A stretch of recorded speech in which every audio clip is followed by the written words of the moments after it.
every living thing has a place in the great circle of life. Mufasa's place was king of the lions. Sarabai was the queen, and their newborn cub,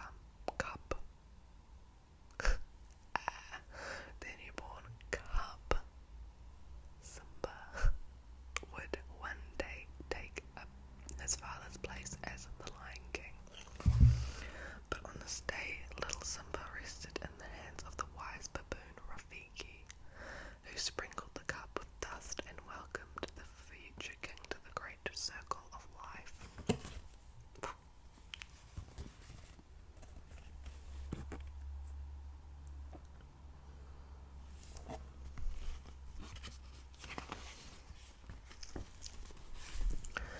Mufasa's brother Scar did not attend the ceremony. He was not happy that Simba was next in line to rule the Pride Lands.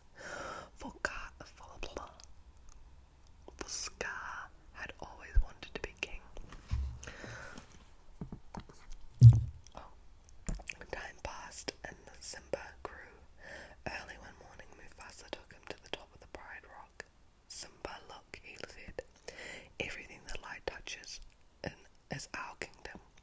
Wow, the young lion said. Then he asked, what about that shadowy place? That is beyond our borders. You must never go there, Simba, warned Mufasa.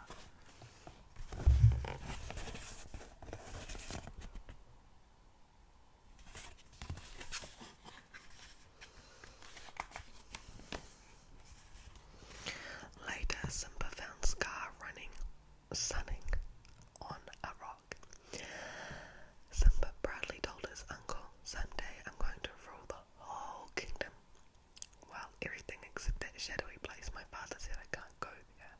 He's absolutely right. Scar slyly agreed. An elephant graveyard is no place for a young prince. Only the bravest lions go there. As Scar knew, Simba would want to prove that he was brave. So he said nothing as Simba hurried off to find his friend Nala and ask her to explore the mysterious Shadowlands with him. When the friends arrived at the Shadowlands, they discovered an eerie place filled with elephant bones and spurts of steam. It's so creepy, whispered Nala excitedly. Come on, said Simba, let's check it out.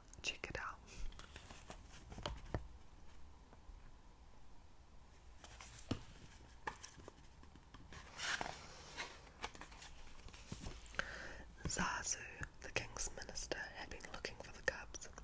When he caught up with them, he warned, we are too far from the Pride Lands. It is dangerous. But Simba only said, I laugh in the face of danger. Ha ha ha. The strange laughter belonged to the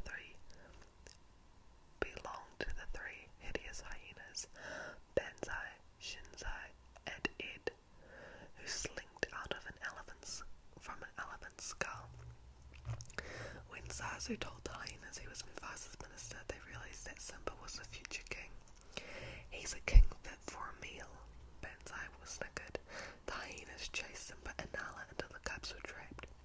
Finally, a thunderous roar scattered rocks and bones. It was the roar of Mufasa, the Lion King.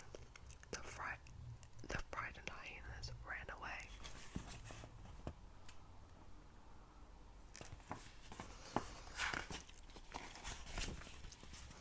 That evening, Mufasa had a talk with Simba. I was trying to be brave like you, protested Simba. Mufasa shook his head. Being brave doesn't mean you go looking for trouble, he replied.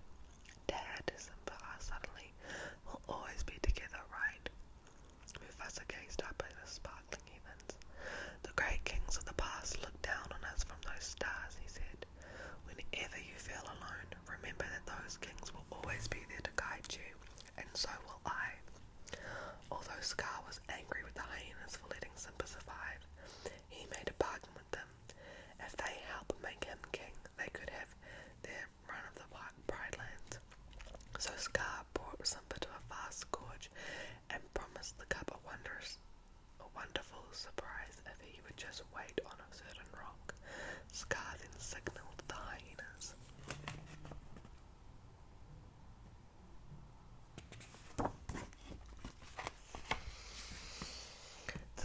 turned out to be a stampeding herd of wildebeests, with the hyenas urging the herd on. The earth trembled.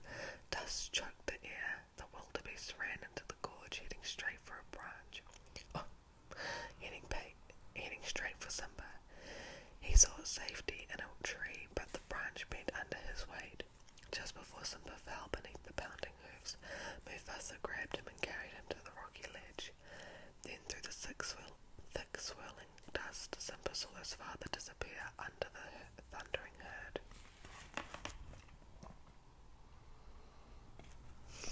It's a sad scene.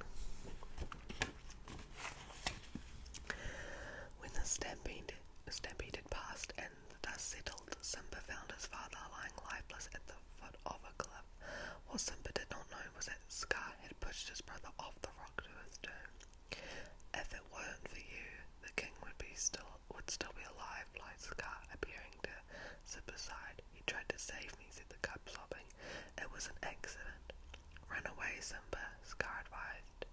Run away and never return. Scar watched as Simba ran away, then he sent his hyenas to kill the cub. But when the hyenas reached a thorny thicket, they stopped. He'll never survive in the desert, they reasoned, and so they returned to the Pride Rock. And then you, King Scar. Scar told the Pride that there was a terrible accident, and then he introduced the hyenas.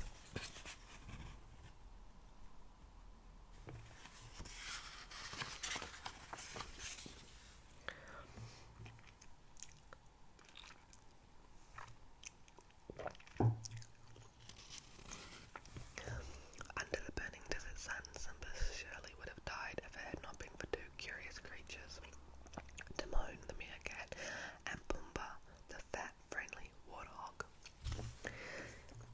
Timon and Pumbaa felt sorry for the helpless cub. They took him to their jungle home, and taught him how to live by Timon's philosophy, Hakuna Matata, which means no worries. They also taught the cub to eat all kinds of insects. Simba tried to put the past behind him, but on one clear night the stars reminded him of the old kings and his father, Mufasa. Then one day a lioness chased Pumbaa. Simba rushed to protect his friend, but the lioness flipped him on his back, the way Nala used to do. Nala, he cried. Simba, the lioness said, I thought you were dead. The friends embraced. Then Nala told Simba the sad story of the Pride Lands. Under cruel King Scar, the land was barren and the animals were starving. Hyenas were everywhere, but Simba refused to return and take his place as the Lion King. In his heart, he did not feel worthy. That night, wise old Rafiki found Simba alone. Who are you? Simba asked. The question is, who are you? Asked Rafiki. I'm not sure anymore, Simba confessed. You're Mufasa's boy, the baboon declared. He led Simba to a small pool. As Simba stared, he saw his father's face in the water. Then he heard his father's voice. Simba, look inside yourself, Mufasa commanded. You are my son and the one true king. You must take your place in the circle of life.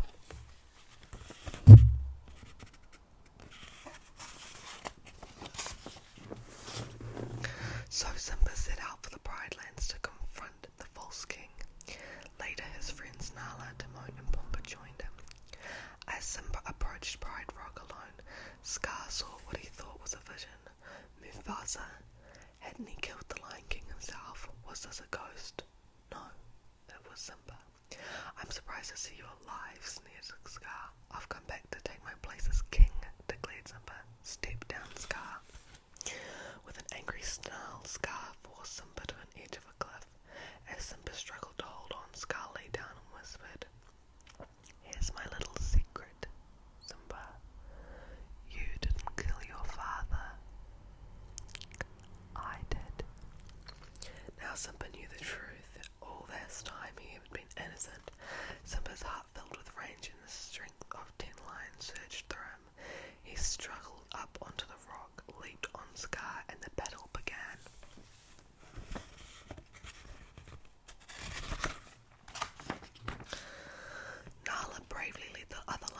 gorillas against the hyenas. Even Timon and Pumbaa joined the fray. The battle raged until all the hyenas ran from Pride Rock. Simba chased Scar to the top of Pride Rock and cornered him. Scar was whimpered. "No, please. Have pity on me." "Run away, Scar," said Simba. "Run away and never return." But when Simba turned his back, Scar attacked, quick as lightning that flashed from above. Simba used Nala's trick flip to send Scar flying over the cliff to the hungry hyenas below.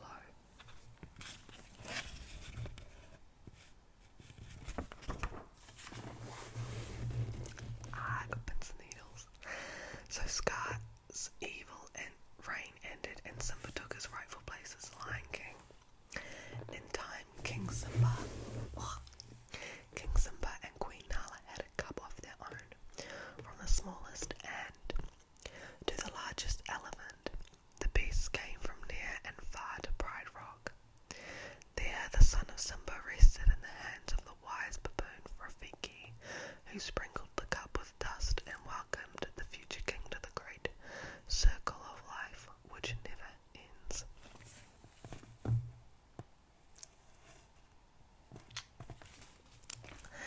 And that's the end of the story.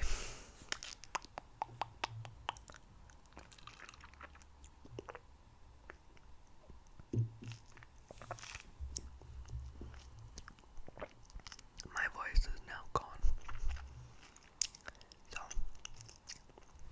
I said I was going to re-record, but I think 2 stories is enough for one day, because I've actually got a cold right now, if you can't really tell, but I'm very wheezy. I need an asthma inhaler, but my inhaler's gone, so I'm having like asthma, not ASMR, asthma. I have asthma